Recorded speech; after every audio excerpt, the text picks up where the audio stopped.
Hey there, folks. Welcome back to the Overflow. My name is Micah Curtis. And I'm Alex Baldwin, the sleepy hat man. Yes. So, not a lot of questions today, but then again, we answered a ton of them We've been during. we've been on point with the last few podcasts, just rolling through questions. Well, I think that a lot Either of that them or have been ones that I think when people were asking, they thought they were going to be a little bit more complex of an answer, and it really was kind of simple. yeah. But then again, every once in a while, I've found it's especially in my own life when I have a question about something or I'm curious about something, if it's as bad as I think it is, I look into it and the answer is no, it's not as bad. Yeah. So, speaking of which, today though, we'll talk about this before we get into the questions themselves. So, Dynamite Comics kind of pulled an oopsie. What happened? And by the way, let me say that I generally like a good chunk of Dynamite's offerings, and of course they employ certain Comicsgate creators to do covers for them. Ethan's done them. Um, Art Bear did a great one for Vampirella that I ended up buying. Um, I know that Kyle, who is the colorist on Ethan's work, and has his own book called Starblades. He's doing a Green Hornet cover for them, and the they put a bundle on Humble Bundle that was organized by Gail Simone, who was just exposed today as being part of a massive in comic book industry whisper network. Ooh. Yeah, that also includes Zoe Quinn. Oh my lord. So now we know how Zoe was getting so much work. Which still makes no sense because how would she even be in that circle when she is not put up? How many comics has she actually worked on 3. at this point? She was Yeah, gifted that's 3 at both companies, hmm, Marvel and DC. Lord. Yeah. And then the other person that organized it is Karama Horn, who is a journalist, I use air quotes for that, who works for the Sci Fi Network, who is actually a protester and a Black Lives Matter supporter. Wonderful. And by the way, folks, Black Lives Matter is an organization that actively works to censor artists and get them to kowtow to their demands, as opposed to actually creating anything of their own. Yeah, the name is a misnomer. Yeah. So for Dynamite to do this, I am just very, very disappointed. Um, very disappointed. You know. Now, Dynamite did not mention like Black Lives Matter in it at all, but it's rather obvious what the point of it is and why they're doing it. And not again having Gail and this protesting journalist, who, by the way, just did a podcast about how to avoid technology fucking with you whenever you're protesting. I wonder how that could be used. Yeah, this is not a good look at all.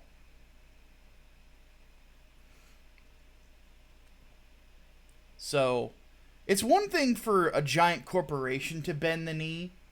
It's another thing for an independent comic book publisher to bend the knee. Because there are people out there. Because for those who don't know, in the comic book industry, the indies are how the up and comers come about. It's how they make their names. So for them to invite in somebody who heads up a fucking whisper network that fucks with people's careers, and a Black Lives Matter protester, somebody who supports a movement that actively works to censor artists, that's a terrible, terrible thing. It basically, tells the up and comers, you have to bend the knee too, or no career for you. Hmm. Fuck that. That's that's ridiculous. I mean that's the exact kind of cancel culture that we're fighting against. It's not this. Oh well, you just don't want people to suffer any consequences for that. No. No. There's a difference between someone facing consequences for things that they've said or done, and someone offending the morality or sensibilities of one group who decides that they're not allowed to have a life anymore, that they must be blacklisted in everything forever without any sort of forgiveness. Yeah. Because remember, there's no path to redemption for these people either. No, there is no forgiveness in the Church of Woke. It is not a doctrine that they embrace. They need Jesus. Yeah. And the thing is that this is Dynamite basically welcoming the snakes into the den. It's not a good look at all. And this is where I think what'd you say brought this on anyway? Well, I just saw it on Twitter. And because is this not a result of their CEO or somebody high up giving a super chat to Ethan Van Sciver? I wonder, honestly, if that's part of the reason that he did it. Because that same Whisper Network was going after him. Yeah, Mags Visaggio I saw was going after him. Yeah. So these people need to be given the finger. Absolutely. You know, this is ridiculous to me. Absolutely. You did not deserve to lose your career because you donated to someone's YouTube channel that is in some way objectionable. Yeah, exactly. Like, sorry, but no. Yeah, that's ridiculous. And it shows, again, it's kowtowing. Mm-hmm. Like, because Mags is in that same Whisper Network. Mm-hmm. So all of a sudden we find the head of Dynamite promoting this Humble Bundle that's organized by a Black Lives Matter supporter and Gail Simone, who is a part of the same Whisper Network as Mags Visaggio. Obviously they might not be connected at all. I'm not saying that they are, but I'm saying that this looks fishy. Mm-hmm. Where there's smoke, there's fire. Yeah. And this is where I disagree with Ethan Van Sciver on the idea of Dynamite being Comicsgate or Comicsgate supporting. I think that they'll hire Comicsgate artists because those artists are popular and it will make them money. But they're clearly not part of the movement. Mm-hmm. Clearly not. Because this is not something that CG wants. We don't support Whisper Networks. We don't support Black Lives Matter.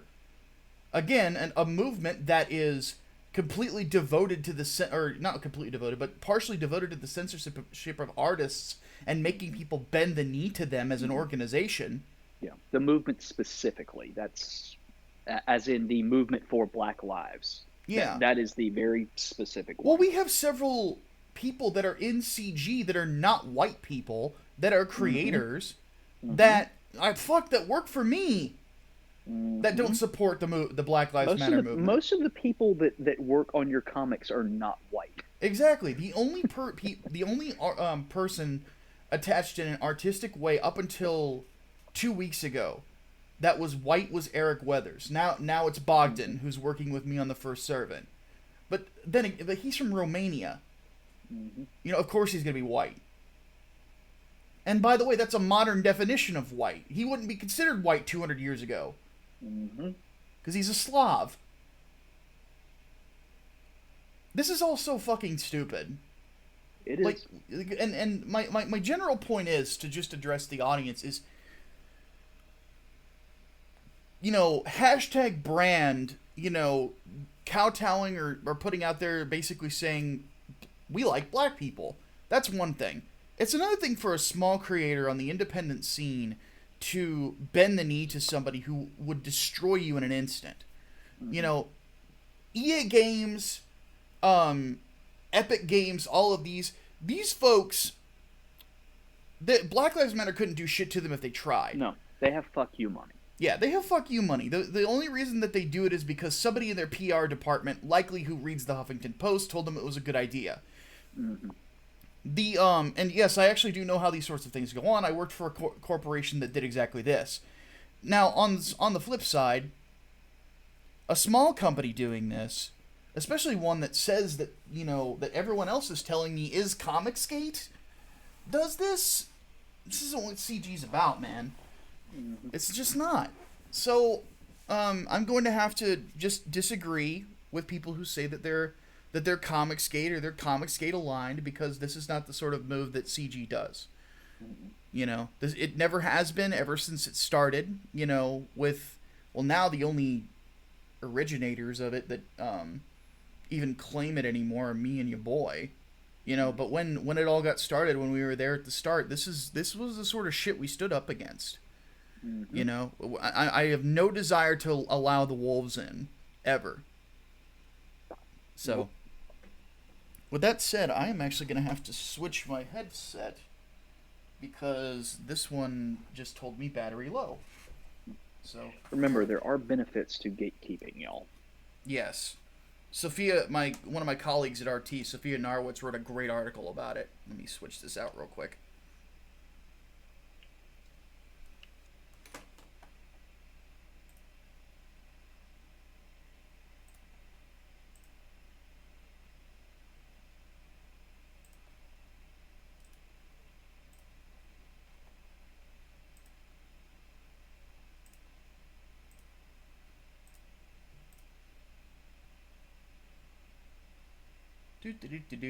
Sorry, folks. I'm just I have to switch this real fast so y'all can hear Hatman, because at the moment he is not audible. So, give me 1 sec here. That ought to do her. So, let us proceed onwards, because Hatman should be audible now, provided Hatman is still there. I'm still here. There we go. All right, cool. You're audible. I believe that you can be heard. Say something again. Something again. There we go. You're good to go. Okay, sorry about that, folks. I didn't charge my my Bluetooth before I started the podcast or started the show. So, but that's my big thing with it. And by the way, I'm not saying like fuck Comicsgate or fuck Ethan Van Sciver or anything along those lines. I like Ethan quite a bit. I think we get along pretty well, though he has seemed a little agitated at me lately for reasons unknown. But he'll get over it. The fact of the matter is that there is a when you're a small independent person or a small company, don't give in to the mob. No. Because there are people who rely on you to not give in to the mob. Not to mention, you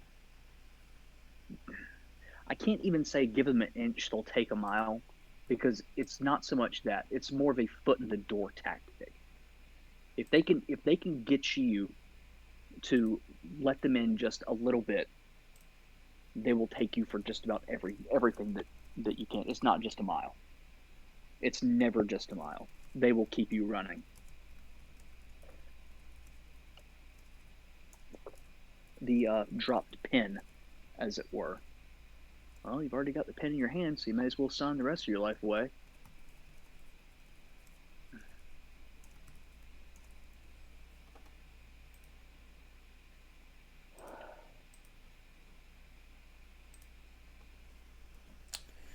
All right. Start calling yourselves free folk. Yeah. All the same, we do not kneel. Speaking of freedom, because Sleeveless Comics, our comic brand, does believe in freedom of expression, and we will never kowtow to the fucking mob. Nope. We have something quite awesome here with 3 Nights, 4 Days. We have 2 days left as of the time that this goes, that people will see this episode. Will actually be 1 day left, and we have almost beaten what Inglewood had raised at its closing within 30 days. If we make about $115 more, we beat it. So keep in mind, we were still selling Inglewood books up until a couple of months ago. Yep. So that was like 9 months. Yeah. That was a long time. Yes. So if you have not backed 3 Nights, 4 Days yet, please consider doing so. Link is in the description. I don't know what we're going to be doing with In Demand and all that stuff. I haven't talked to the rest of the team about it yet. I mean, generally, the fact of the matter is the decision lies on me anyway, but I'm going to still...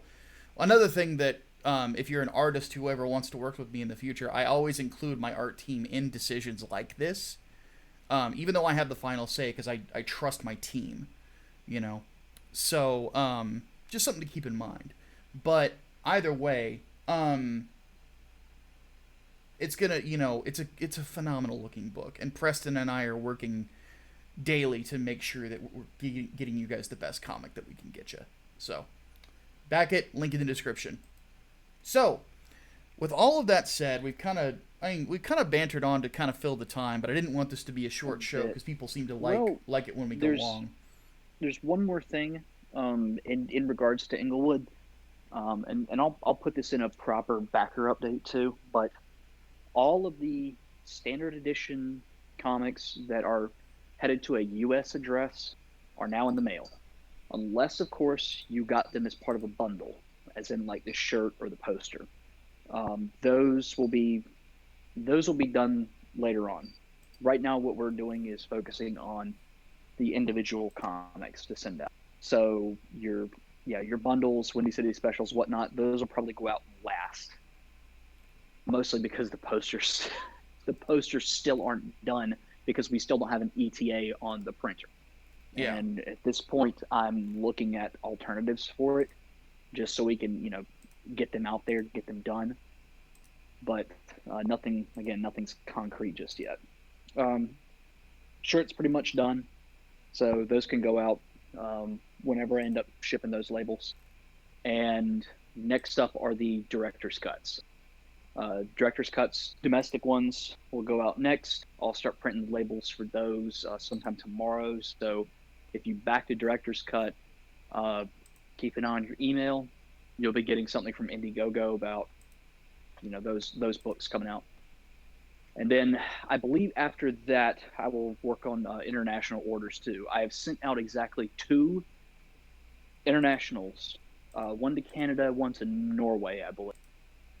And that's the pain because customs forms are terrible. But yeah, so that's going to be the plan. I shipped Micah's books to him, and he still hasn't gotten them yet, according to the tracking info, because apparently it takes 10 days to ship media mail. I don't know why. Yeah, I guess. I mean, it's been like 10 days though, hasn't it? Like what are those? It's been in St. Louis for, I think, like the last 2 or 3 days. Last I checked. So it doesn't make any damn sense to me, but then again, I don't run the post office, so and maybe they're just looking at them to make sure yes, this is actually media mail, but I don't know. We'll see how it goes. Yeah. All right, let's go ahead and get to the questions for the week. So, Hatman, where are we starting? Politics or entertainment? Let's get politics out of the way. Okay. And then, because we started off with some fun-ish stuff, entertainment stuff, and let's get to politics and then cap it off with entertainment like a proper sandwich. Kat, do you mind getting off the curtain? Thank you, Kat. All right. Kat, so I know. Tyler Warsham, to start us off, wants to know, what is the beef with Molyneux again?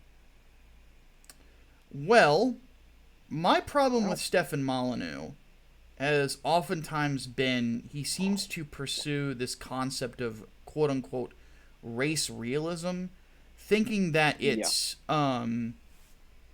somehow logical or beneficial, but he continues to not look at the whole picture within context, or even things that might be going on within culture to cause the current state of things, which again is something that the extreme right tends to praise him for.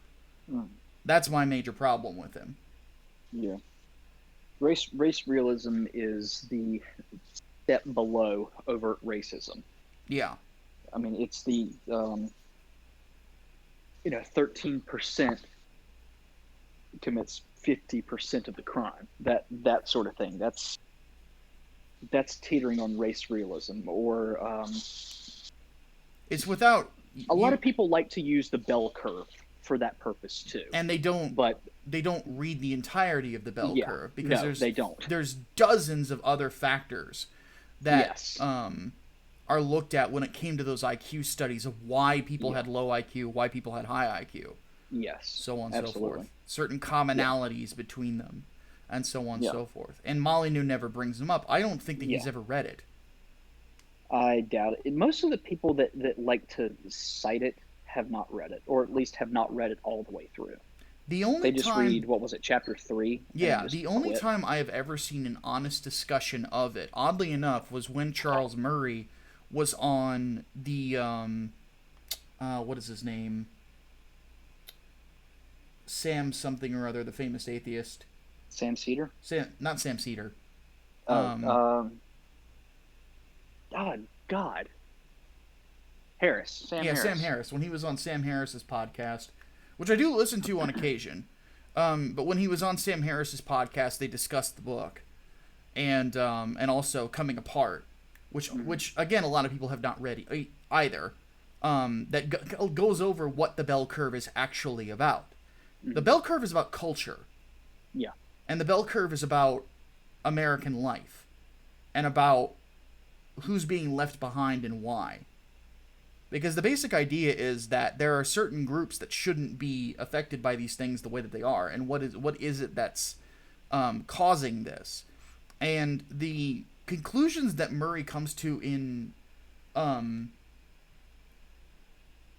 near the end of the bell curve, and also in Coming Apart. I haven't finished Coming Apart yet, but in Coming Apart is that there are people within governance who state that they are for one particular thing, but they never do anything that benefits those groups, specifically black folks, which has been a common issue within the Democrat Party, is they continue to say that they're for civil rights and all this other stuff, but at the same time, they never really do anything positive for blacks. They never do. How else are you going to keep the vote? Yeah, exactly. It goes all the way back to Lyndon B. Johnson when he said, I'm going to keep these, we'll say Negroes for lack of a better, like a worse term. Yeah. It was another N-word that was much nastier. Voting Democrat for the next 200 years. So, but Molyneux ignores these things because he doesn't really care about these folks. Because if he did start to care, the people on the extreme right who are his biggest fans would probably stop tuning in. Yeah. I mean, it seems like that's the case for a lot of these channels. It's like a one-dimensional analysis that masks itself as 3 and even like 4-dimensional. You people like to say that these people are playing 4D chess and the things that they're doing. No. It's overly simplistic. You're playing checkers and badly at that. Yeah, it's simplistic to a fault. I mean, I don't even know if I'd say checkers. I'd say more tic-tac-toe. Yeah. What was the way that Hannibal Lecter describes Dr. Chilton in the Silence of the Lambs as, talks about his grasp of psychology as a freshman pulling in a panty girdle. That's basically what's going on here. It's these people do not, and it's not just Molyneux, by the way. There's a lot of people who discuss these subjects that are in the skeptic community, that are on the far right, and others that really don't grasp what they're talking about.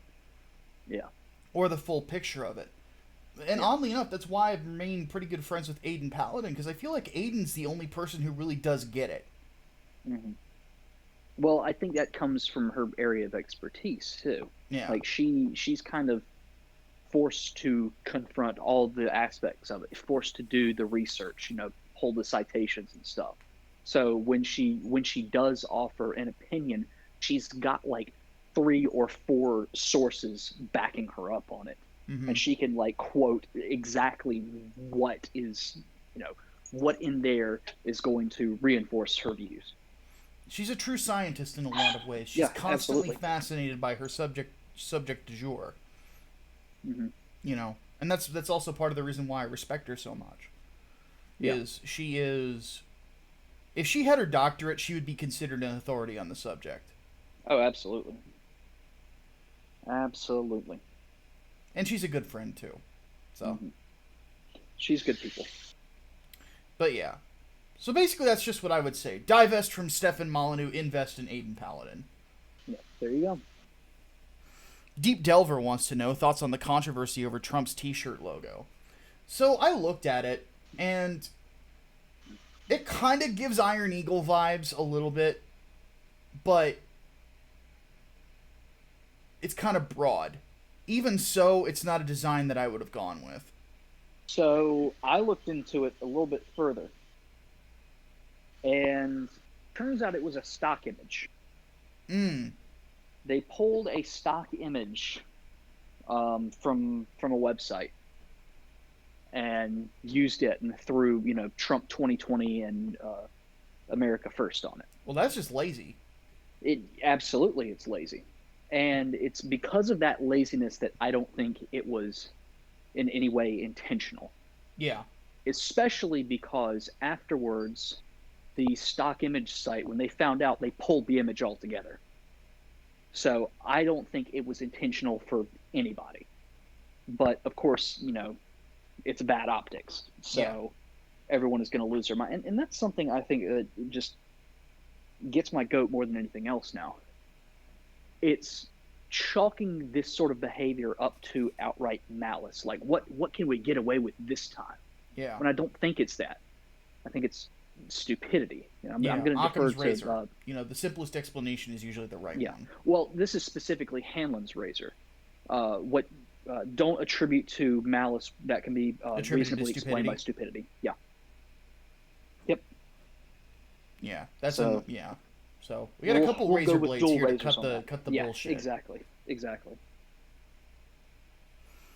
So yeah, that is one of those things where it's a good idea to definitely make sure you're not coming anywhere close to Nazi imagery. There's a the logo for Project Lazarus, like the symbol of the organization in the comic. The one that Bob Stone initially sent me was badass looking. Because what it is, it's an eagle, a stylized eagle with an infinity symbol in the middle, and the problem is that the wings went straight out, and it looked too much like an iron eagle. I'm like, let's just angle the wings instead. It'll look a lot cooler, and we'll avoid that sort of Nazi feel. Yeah, you do have to pay attention more now, especially if there's any kind of microscope, let's be real here, put on you by people who are looking for reasons to destroy you. Exactly. Next question. Alan Hughes wants to know, do you think people will forget Chaz like they forgot the Alcatraz occupation?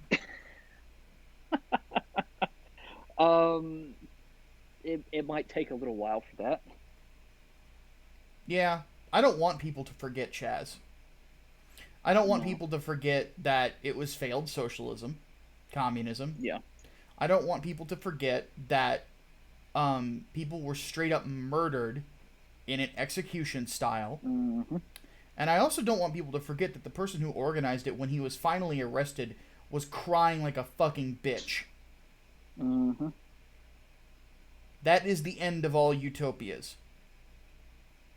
Blood and tears. They're never worth it, because you will never find heaven on earth. It does not exist. Heaven is heaven for a reason. Mm-hmm. There's a lot of presuppositions about the universe, I think, when you try to remove God from it. And I think socialism is largely based on many of those presuppositions. It's why, in a sense, communism is a godless religion in some ways. Mm-hmm. It's very much this idea that there is some sort of grand community of human beings when none really exists. We're individuals. Yeah. Well, that sort of ideal does have a lot in common with a religion, because it can't be criticized as well. Mm-hmm. Like, if anything that looks bad is not true communism, because true communism must be perfect. Anything aside from that is just, it's no, it was not actually communism. Not Yeah. even a, well, it was executed poorly. No, it was not true. Yeah.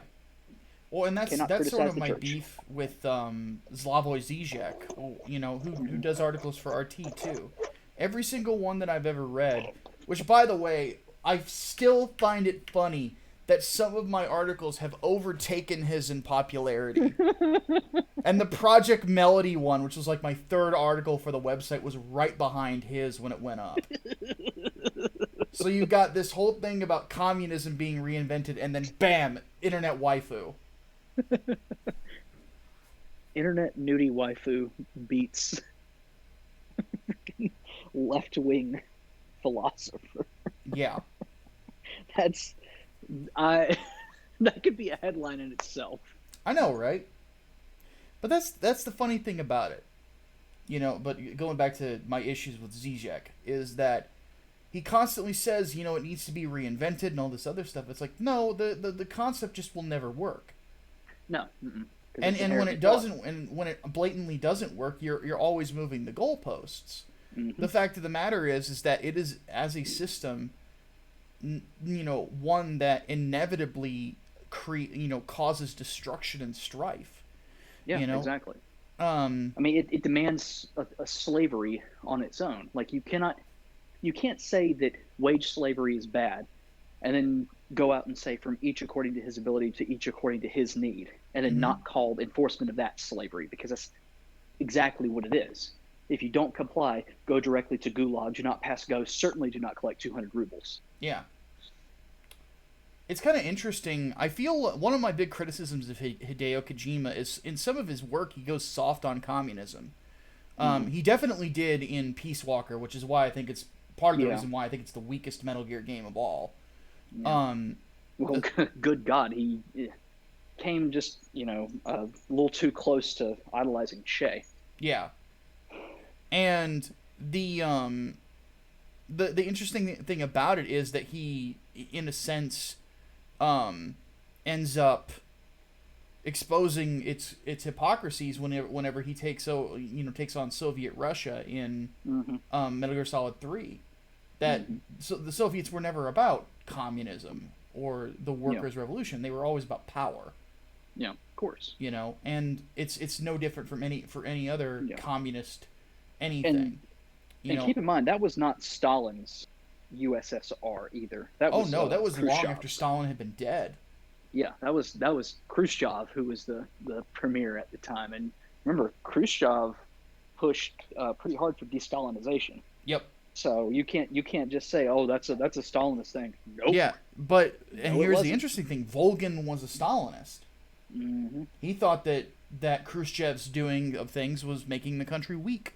Mm-hmm. Well, that was not an uncommon sentiment at the time. It wasn't. Remember, Khrushchev was not technically supposed to come into power after Stalin. Yeah. Side note: totally recommend watching The Death of Stalin. It's actually very historically accurate, and it's super hilarious. So, yeah. I just recommend people play Metal Gear Solid 3. Well, that too. It's one of the greatest games of all time. Watch Death of Stalin, and then play Metal Gear Solid 3. Yeah. Peace Walker, just watch the stuff on YouTube. Yeah, Peace Walker is weak. Lord, I played it on the PSP too, so the controls were much worse. Yeah. I just think the story's a lot weaker. Like I honestly thought that Big Boss sort of sympathizing with these communist revolutionaries was a little weird because he's an anarchist. The Sandinistas. Yeah. Because he's an anarchist. Yeah. You know? But then again, it didn't exactly pay off for him because they end up betraying him. And then that's what sets off, that and Huey. That's what sets off the events of 5. So... Yep. Which, by the way, if you're wanting to watch me play through that, I'm actually doing it in our Discord server for live streams. So That's where I've moved all gaming stuff from now on, is just doing it within the server, because those are the people who want to watch me do it. There you go. I still have not finished Metal Gear Solid 5. What? Seriously, it did not appeal to me that much, and I think it's just because of the holdover from Peace Walker. Like, I wasn't a huge fan of the individual missions, like that style of gameplay from Peace Walker, and then MGS5 did that, plus the open world thing, which you guys already know my feelings on. So I think I just got either overwhelmed or too bored with it. I don't really know how to explain it, because it's a little bit of both in there. But I didn't finish it. Like, I know the story, I know what happens, but gameplay wise, no. And I bought it day one too. See, it's my favorite gameplay wise. It takes all the stuff that they introduced in 4 and just fine tunes it. Oh yeah, and 4 was pretty well fine tuned as well. Yeah. So like the combat mechanics are incredible. I think 4 had way more guns to choose from, if I'm not mistaken, though. No. A lot of the guns that you get, though, have to be developed. Because at the time of the game, they were pretty new weapons. Mm-hmm.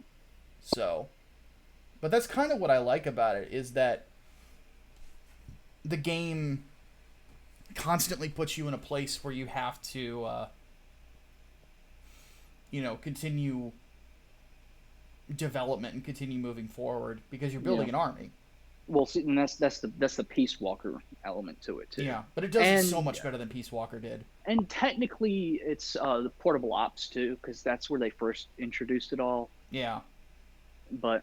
And that's the thing. Like, I was okay with portable ops, and portable ops I don't think is as good of a game as Peace Walker. Kojima doesn't even put his name on it. He's very, very dissatisfied with it. Which I think is really odd, too, because the story isn't really that terrible. I mean, I'd probably put it on par with Peace Walker, if only because pretty much everything that's in there, like all the characters except for Campbell, just get ignored. Well, Campbell and Gray Fox get ignored. Mm-hmm. But I don't know. I mean, it explains how Snake got the rest of the Philosopher's legacy. That's true. So it's kind of necessary for canon. Yeah. The thing that I will just put forward before we move on to entertainment is that if you, or my favorite protagonist though in Metal Gear is Solid Snake. I think so too. Mostly because he's a patriot. Like the man is all American. Yeah. And that's one thing that I find interesting between him and Big Boss. Big Boss is an anarchist. Solid Snake is not. Mm-hmm. Solid Snake is, retains his American citizenship. Yeah. Throughout the entirety of it. Philanthropy, the group from 2 that he remains a part of until his death, has UN backing, but they're basically very under the radar. But he never, goes like, oh, fuck America. And when he goes into the Marine tanker in 2, he has zero intention of killing a single American. Yeah, exactly. And he wouldn't have, I don't think. Big Boss would have approached that like the government's betrayed me again. Yeah, absolutely. But Snake doesn't see it that way. Yeah. And I think that's a fundamental difference in philosophy, and where I think Solid Snake, David, whatever you want to call him, comes out stronger. He's a hero. He has his convictions challenged, but he holds fast to them. Yeah. Like, he finds a reason to hold on to them. Big Boss, like, he gets his convictions challenged, and he just changes completely into what he thinks he should be, or how he thinks he should believe. And only at the end of his life does he find out that he was mistaken forever. Yeah. A lot of people don't really realize this about Metal Gear Solid 5. That's a game where you're a villain protagonist. Mm-hmm. And probably one of the best examples of it, because it's basically evil versus evil. Yeah. He's not a good person. Neither is Miller or anybody else associated with him. And it's part of the reason that I think Huey betraying him made sense to me. you know, because Yeah. Huey was not a good person at all. No. Never was. No. We know that from what Otacon talks about him with, Oh you yeah. know. So we could talk all day about Metal Gear Solid. We should Yeah, but probably do it at some point. let's But we you know what? That might be worthwhile. Just have a long discussion about like the philosophy of Metal Gear, but yeah, another day, of course. absolutely. So let's get on with entertainment. I think that's actually, oddly enough, a good Yeah. segue. Ricky I Joya think so, wants too. to know: have ever either of us read Thafford and the Grey Mouser? I have not heard of such a thing. Neither have I. Let me look it up real quick. The Gray Mauser. Here I am just thinking of a rifle that got borderized and painted. Mausers are good guns, by the way. I love me some Mauser. It's a sword and sorcery story by Fritz Lieber. It's a pulp story. Definitely not. Definitely not. Yeah, I haven't read that much pulp, so I can't really say that I've ever gotten into it. Neither have I. Ultimate Agent wants to know: how would you write Satan as the main character in a story and still be compelling with doing Paradise Lost over again? Stay tuned. Let me just put it that way. I have plans. Yeah. And I don't want to reveal them on this stream because it would spoil future books. If it's what I think you're talking about and what I believe we talked about at ICMI, yeah, then yeah, yes, okay, yeah, I know what you're talking about then. Yeah, I'll say stay tuned as well. And then finally, Miguel Barrera wants to know: with all the talks of deconstruction, how would you write a reconstruction? No, not in the Era in America story. That's what Inglewood is. Mm-hmm. Because you got to keep something in mind. This is something that us and our friends over at Graded Point 5 both agree with, is superheroes need to be reconstructed. Yeah. They need to be brought back up from the bottom and played straight. And that's what we do with Inglewood, is we play the superhero straight. You know, we're not looking to parody anything. We're not looking to pull it apart. We're looking to make a story that is about the birth of a new hero, you know? And I feel like that sort of thing is not done nearly enough. So basically, the way to do it is to basically be willing to tell a classic superhero story in a modern day lens. You know, when I built Inglewood from the ground up, I thought to myself, how do you construct a superhero that would be created in the year, at the time I created Elijah, it was 2017. In the year 2017, what would he look like? What would he use? What would his armor be like? What would his technology be like? You know, what are the things that he would have that others would not if he's wealthy? How would he learn his skills? So on and so forth. And then I basically solved for X. X was mixed martial arts champion. Because MMA champions, you look at someone like Conor McGregor, Stipe Miocic, Daniel Cormier, so on and so forth. John Jones, they're all very wealthy guys. Mm-hmm. And the one thing that causes athletes to get poor later in life is they don't properly invest their money. So in this particular case, what I had was Elijah is, well, now dating in book 2, an accountant and business manager who manages all his entire empire for him, that has took him and made him not only just a mixed martial arts champion, but a real estate mogul in Chicago. And instead of being like Bruce Wayne, where his wealth was inherited, he came up through a middle class pastor's family, came up humble. and has a completely different look on the world than someone like Bruce Wayne does. You know, Bruce Wayne is this cold, cynical individual. Elijah is focused and idealistic. He believes in a Chicago without crime. He believes that it's attainable. You know? And instead of, the whole city fearing him, it is the gangs fearing something that is born of the city itself.